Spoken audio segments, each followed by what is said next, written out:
Rice দুজনাই মিলে।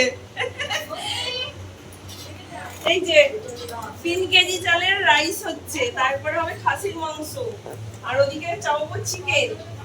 কারা কারা খাবে চলে এসো।